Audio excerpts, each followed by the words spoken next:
Dia mengatakan bahwa Nabi Sallallahu Alaihi Wasallam pernah bersabda, sesungguhnya bagi Tuhan kalian di hari-hari sepanjang tahun itu ada nafahat. Nafahat itu tiupan. Fataqarrabulah, maka mendekatlah kepada Allah Subhanahu wa taala. Boleh jadi tiupan itu mengenai kita. Jika tiupan itu telah mengenai kita, maka kita tidak akan celaka. Tiupan itu adalah kebaikan-kebaikan di bulan Sya'ban. Nabi itu kalau di bulan Sya'ban banyak melakukan kebaikan. Bahkan ada riwayat yang menyebutkan Nabi itu puasanya 2 bulan, bulan Sya'ban dan bulan Ramadan. Dalam riwayat yang lain disebutkan Nabi puasa sebagian di bulan Sya'ban. Intinya adalah di bulan Sya'ban ini kita harus banyak melakukan kebajikan, persiapan untuk menghadapi datangnya bulan suci Ramadan. Kalau kita nggak punya persiapan, nanti kalau sudah masuk di bulan suci Ramadan, puasanya itu sepanjang hari tidur terus, kayak lemas, kayak loyo dan sebagainya. Alasannya tidur itu adalah bagian dari ibadah, karena dia nggak persiapan, ya, nggak persiapan di bulan Sya'ban. Oleh karena itu, puasa Senin Kamis, puasa Yaumul Bid, ya, kemudian puasa Daud kalau mampu, atau mengerjakan amalan-amalan soleh yang lain. Bapak dan Ibu yang dirahmati Allah Subhanahu wa taala, saya lanjutkan hadis kursi yang kedua.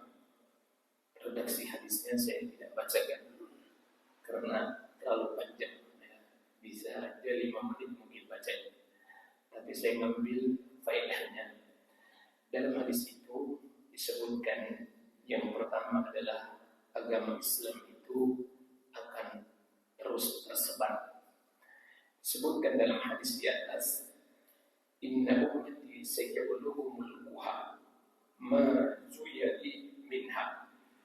Kekuasaan umatku akan mencapai bumi yang dihimpunkan kepadaku.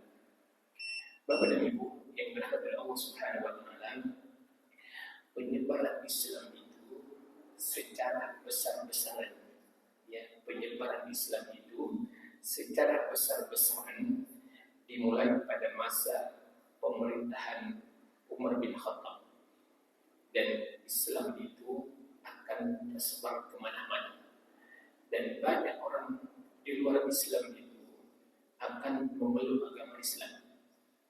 Yuriduna yutfi'u nurallahi bi afwahihim wallahu mutimmu nurihi walau karihal kafirun. Walaupun sebagian besar orang-orang itu ingin memadamkan cahaya Allah Subhanahu wa taala, Islam, ya. Islam itu mau dipadamkan, tetapi Allah Subhanahu wa taala pasti memberikan kejayaan kepada umat Islam. Bahkan orang di luar Islam akan berbondong-bondong, ya, masuk ke dalam agama Allah Subhanahu wa taala. Bapak dan Ibu yang dirahmati Allah Subhanahu wa taala. Kemudian yang kedua, umat Islam tidak akan dibinasakan dengan kelaparan secara menyeluruh. Hadis menyebutkan, sa'altu rabbi li ummati alla yuhlikaha bi sanatin 'amin. Sesungguhnya aku memohon kepada Rabbku Allah Subhanahu wa taala untuk umatku agar Allah Subhanahu wa taala tidak membinasakan umatku dengan bencana kelaparan secara menyeluruh. Jemaah sekalian yang dirahmati Allah Subhanahu wa taala, jika terjadi bencana kelaparan menimpa umat Islam, maka itu hanya menimpa sebagian kecilnya saja. Tidak semua umat Islam, ya. Tidak keseluruhan umat Islam.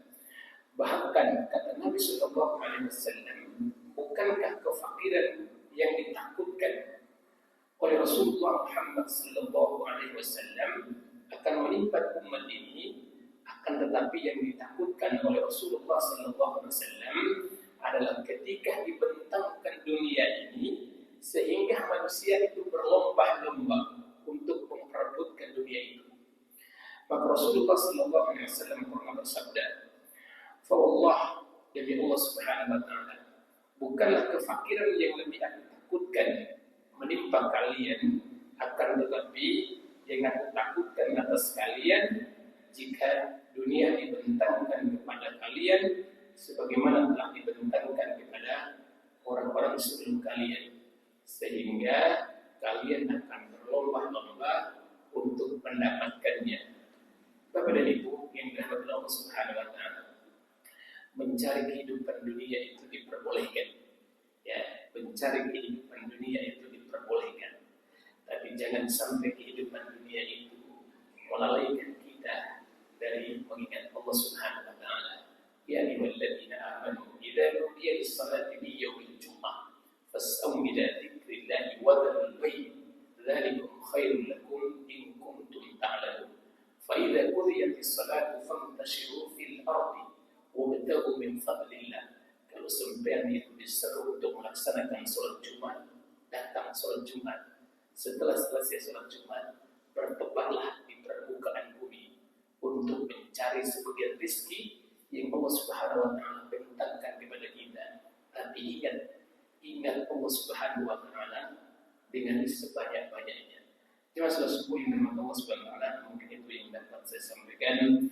Mudah-mudahan bermanfaat bagi kita semua. Qul qawli hadza fastaghfirullah li wa lakum innahu huwal ghafurur rahim. Subhanallahumma rabbana wa bihamdika asyhadu an la ilaha illa anta astaghfiruka wa atubu ilaik. Assalamualaikum warahmatullahi wabarakatuh.